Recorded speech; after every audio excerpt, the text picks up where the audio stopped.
Assalamualaikum warahmatullahi wabarakatuh. Waalaikumsalam warahmatullahi wabarakatuh. Alhamdulillahirabbil alamin. Allahumma shalli ala sayyidina Muhammadin wa ala alihi wa sahbihi ajma'in. Buya, yang kami tanyakan adalah apakah benar memberi nafkah dengan memberi uang belanja itu berbeda? Karena uang belanja itu biasanya digunakan istri untuk dimakan bersama, sedangkan kalau memberi nafkah itu berarti khusus untuk istri saja. Dan kemudian apakah lazim dan boleh Buya, orang tua yang memintakan ampun kepada Allah atas kesalahan dan dosa anak-anaknya? Sebab yang biasa kita dengar itu adalah anak-anak yang memintakan ampun untuk orang tuanya. Terima kasih Buya. Assalamualaikum.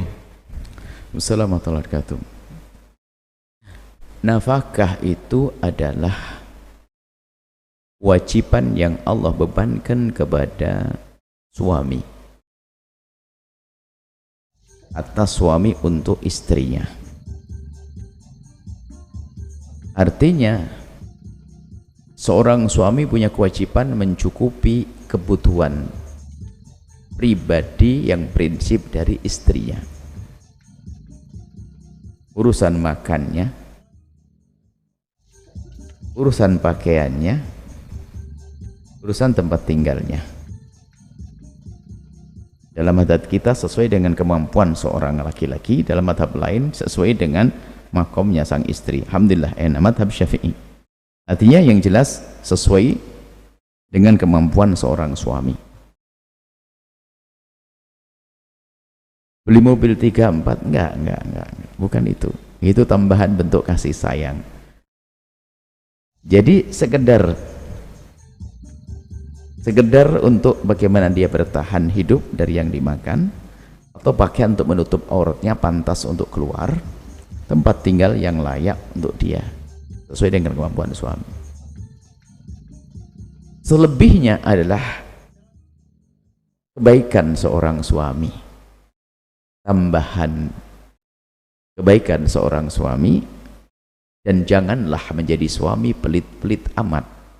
Bahaya juga suami belajar ilmu fikih, istrinya sehari dikasih 2 mud, 2 genggam beras. Keterlaluan itu suami.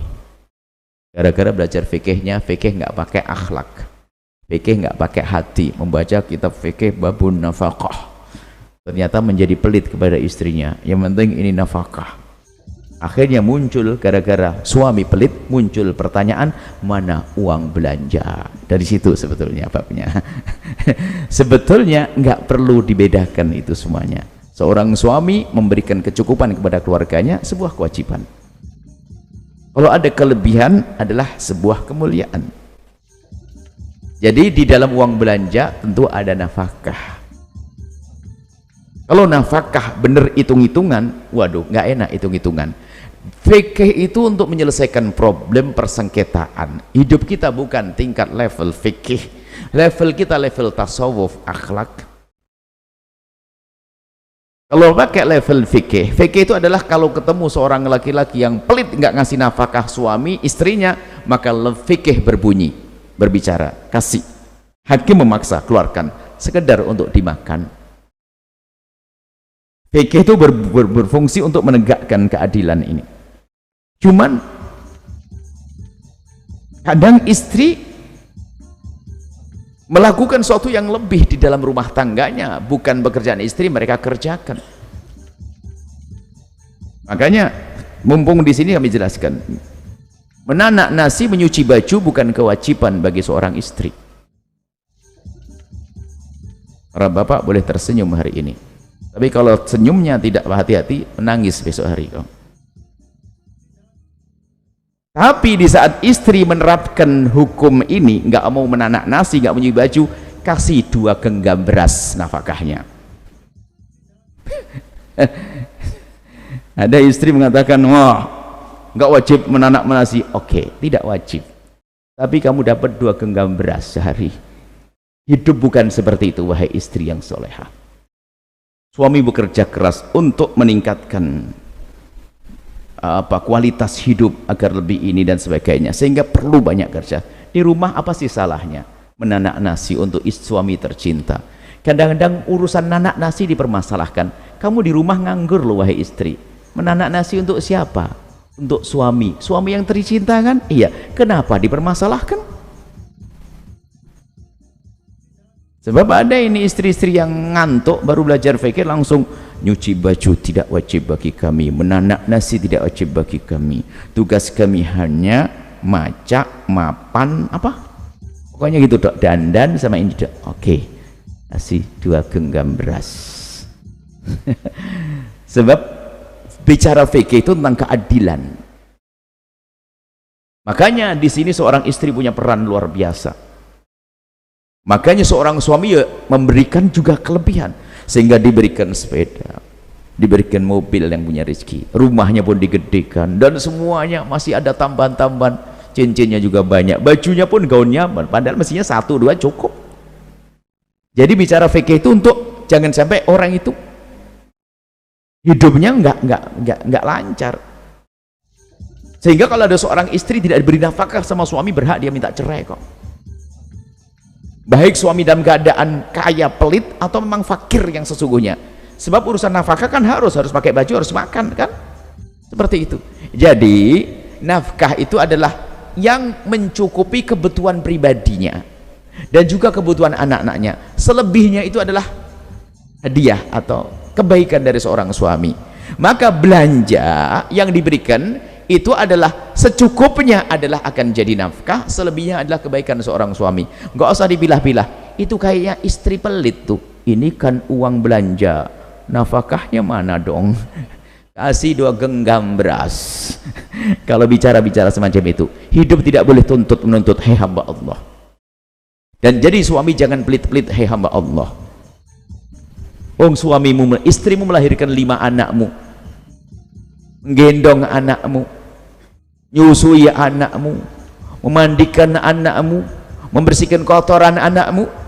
Masa tidak kita perhatikan? Ini laki-laki model apa?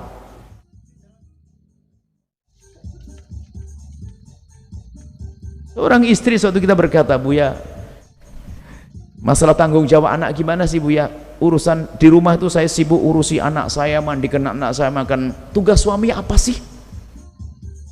Saya tanya kepada ibu tersebut, ibu itu anaknya siapa ibu? Anak saya. Ya sudah, anakmu. Kenapa pusing-pusing anaknya sendiri?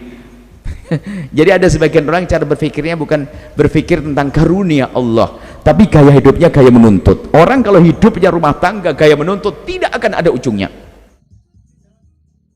Kalau sudah dipasih oleh suami uang belanja, alhamdulillah disimpan untuk kebutuhan ini, selebihnya akan ditabung dan sebagainya. Di saat suaminya butuh tiba-tiba ada. Istimewa itu istri.